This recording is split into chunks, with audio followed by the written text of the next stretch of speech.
कुत्रा हा माणसाचा सर्वात इमानदार मित्र असतो हे वाक्य आपण लहानपणापासून ऐकत आलोय.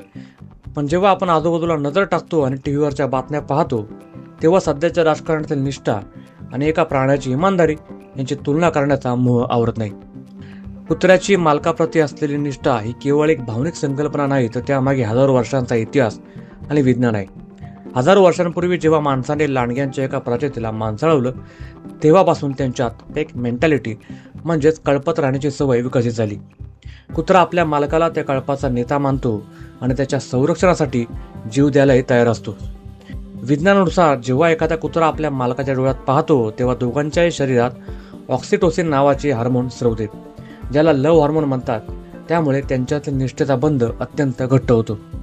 थोडक्यात सांगायचं तर एका कुत्र्याची निष्ठा ही नैसर्गिक, निस्वार्थ आणि कोणत्याही अटींशिवाय असते.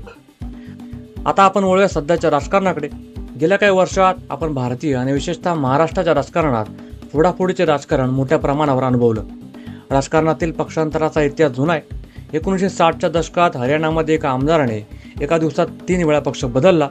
तेव्हापासून आयाराम गयाराम ही मन रूढ झाली.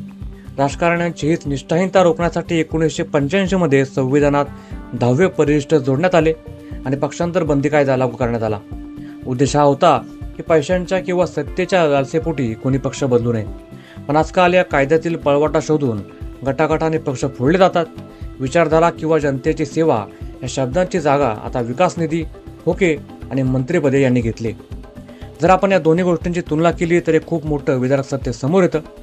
एकीकडे एक मुका प्राणी आहे, ज्याला तुम्ही 2 वेळची भाकरी दिलीत तर तो आयुष्यभर तुमचं घर राखतो. तो दुसऱ्याने टाकलेल्या मटणाच्या तुकड्यावर भुलून आपला मालक बदलत नाही. दुसरीकडे ज्या नेत्यांना जनता आपला सेवक म्हणून निवडून देते, तेच नेते वैयक्तिक महत्वाकांक्षेसाठी आणि सत्तेसाठी रातोरात आपली निष्ठा बदलतात. ज्या मतदारांनी त्यांना निवडून दिलंय, त्या मतदारांचा विश्वासाला इथे कोणतीही किंमत उरत नाही. कुत्र्याची निष्ठा ही कृतज्ञतेवर आधारित असते, तर आजच्या राजकारणातली निष्ठा ही केवळ सोयीवर आणि फायद्यावर आधारित असते.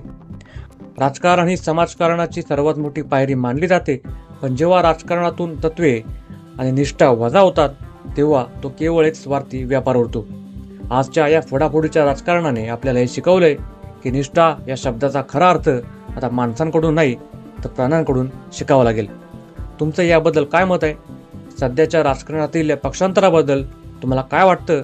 मला खाली कमेंट करून नक्की सांगा.